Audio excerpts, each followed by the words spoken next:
There are many lingering questions still surrounding the assassination of John F. Kennedy. Many of those questions are due to the federal government's lack of transparency. Even though the National Archives and the Biden regime have made some of the documents surrounding JFK's assassination public, they continue to protect the most important pieces of information. That's why former President Donald Trump now says, quote, "When I return to the White House, I will declassify and unseal all JFK assassination related documents. It's been 60 years. Time for the American people to know the truth." And when it comes to finding out the truth, the American people want to hear it. According to a new Rasmussen Reports poll, 42% of Americans think it's very likely that the CIA was involved in JFK's assassination. Now, when asked about the Biden regime's reasons for not releasing all the documents due to national security concerns, as they say, 19% of Americans strongly agreed with their reasoning. However, 18% somewhat agreed, 16% somewhat disapproved, but a whopping 38% strongly disapprove, and only 8% aren't sure. Joining us now to break all this down and the details related to this latest poll is the head pollster for Rasmussen Reports, Mark Mitchell. Mark, thanks for being here. There's nothing that captures the American public in a way that the JFK assassination does. And clearly in the last couple of years, we've learned, a bit more through a slow release of documents. But based on your polling, it's clear that the American people don't trust what the government has told us thus far. And they want to know more. 38%, and that's a pretty whopping majority, right? Absolutely. Let me tell you, this is one of those things where the polling has not caught up with public opinion. I went out and looked for polls on the CIA and JFK, and there just really aren't that many. The last one I found was 2013, and even we hadn't really done that. We've been asking about the JFK assassination, but the question before has been, was he the victim of a lone gunman or the victim of a conspiracy? And Americans have been roughly split on that. But I remember my parents actually saw this on TV, and my dad told me 30 years ago, he said, "Mark, the CIA did it." And we asked Americans, and for the first time, 42% agreed. That's incredible. 21% strongly think it's very likely that the CIA was involved in a plot to assassinate a president, literally overthrowing the government. Americans are roughly split 42% to 41%. So this isn't some fringe conspiracy theory. And what's most fascinating to me is that the signal isn't even really that much of a party signal. It's an age signal and an elitist signal. That's the most incredible part. By party, 37% of Democrats think it's at least somewhat likely the CIA was involved. 48% of Republicans. So there's not a really big spread there, and independents are split. But 18 to 39-year-olds, 50 think the CIA was involved in an assassination. 21% think it's very likely. And among 65 and older Americans, it's 31%. So they were ostensibly the ones around to observe most of the facts on this one. But then when you get out to education, that's where it gets just mind-blowing. So those who said that they have a graduate degree, only 28% think it's likely the CIA was involved. Only 14% think it's very likely. But among those who don't even have a high school diploma, 70% think it's likely. And those who only just graduated from high school, 59%. So if that's not evidence of street smarts, I don't know what is. Now, as far as people very clearly. And as far as people approving of this failure to release the documents, those are pretty damning numbers. 54%, a majority, say that they disapprove, and Americans in general don't like disapproving things; they like approving. And 37% approve of his decision, but his job approval rating's even higher than that. So this is unpopular.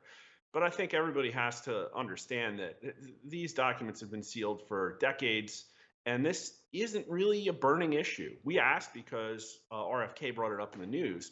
I think that there's a lot more public opinion momentum for going after what happened on January 6th. It's a much more salient topic. You know, That's a really interesting point. I guess, I've looked at the JFK assassination over the years and I find it a fascinating topic. And so I probably have a little bit of confirmation bias here, right? Because I do want more of the documents to come out. So that's just a personal thing of mine. And when you're looking at that age group, I have to wonder because so much of the narrative, be it Hollywood, movies, the literature out there has always pointed to the single shooter, right? You remember the Killing Kennedy book by Bill O'Reilly, and he was adamant that it's one shooter. And a lot of people really respected Bill O'Reilly, especially in that age group. So I think there's a lot of that at play. But I love that you guys did this poll. Like I said, it's a little thing that I am personally fascinated by. So I think it will become more popular, especially as RFK Jr. remains in the race, right? And speaking of races, I mean, they don't really want to keep the Democrats are making it very hard for him. So that brings up our next topic, which is election fraud. Of course, we have to hit this always. You did ask voters recently how concerned they are about the outcome of the 2024 presidential election being affected by cheating. 55% of Democrat voters are very or somewhat concerned. That's a lot. 64% of independent voters, another high number, are very or somewhat concerned. And 80% of GOP voters are very or somewhat concerned. Overall, that gives you a 66% of all voters being concerned. Mark, that's pretty definitive. Isn't that number stunning? And as your audience knows, we've asked over and over again just about every possible question that you could about election integrity, and we never got a number as high as 66% about the previous elections. 2020, I think the record was around 60%, and an almost equivalent amount of people thought that they were concerned about cheating in the 2022 election as well. But my biggest takeaway here is look at that 80% among Republicans. 80% of Republicans are concerned there's going to be cheating in the next presidential election. 54% are very concerned. And what do you not hear the candidates on the stump talking about? This is a burning issue for the Republican electorate, and it's not being talked about. It's being treated as if it's a one-time fluke that just happened in 2020 because of perhaps COVID. And that is not how public opinion sees it at all. 40% of all American voters are very concerned that there's going to be cheating in the 2024 election that may affect the outcome. Now, we also asked another question along with that too, which was, so sometimes it's harder to get a signal out of some questions than others. And this one was just an absolute tough one. The bar was very high. Do you agree or disagree with this statement? There's no way that Joe Biden got 81 million votes in the 2020 election. And even though that question is a tough one, 49% of Americans agree with that. 33% strongly agree. Isn't that breathtaking? And look at that song. It's being treated, that new Carrie Lake number. It's being treated as if it's pushing a conspiracy theory. But half of American electorate agrees with the premise of that song. And I think that's one reason, and this brings us to the next thing I wanted to ask you about, and it's not a specific poll, but I think that's one of the reasons that you're being attacked by ABC News is because you're asking these kind of questions of the American public that they don't want people to ask, and you're finding out that a large number of even Democrats and independents care about this. And that brings me to this email that you all received from Elliot Morris, who just happens to be the editorial director of data analytics at ABC News.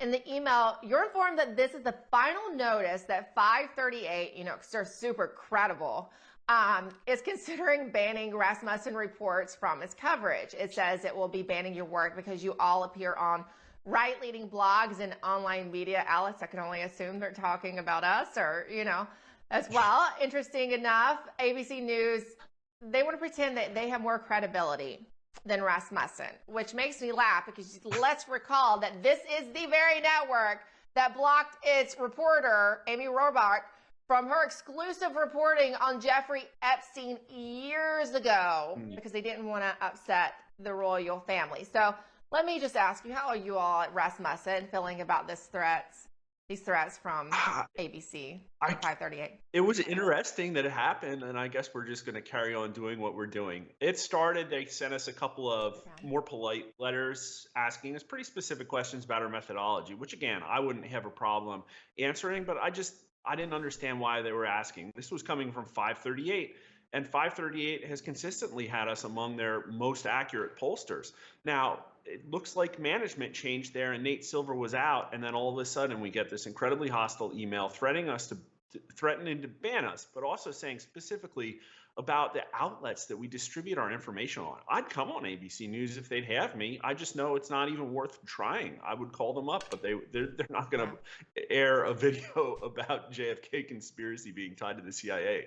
But when it was just so transparent. It's an attempt to cancel us. And I think maybe this guy got out a little bit over his skis too much because nothing's happened. And if they cancel us, I think it's only going to ruin their credibility more. But if you look at his Twitter feed specifically, I think the topic that did it was this 81 million votes.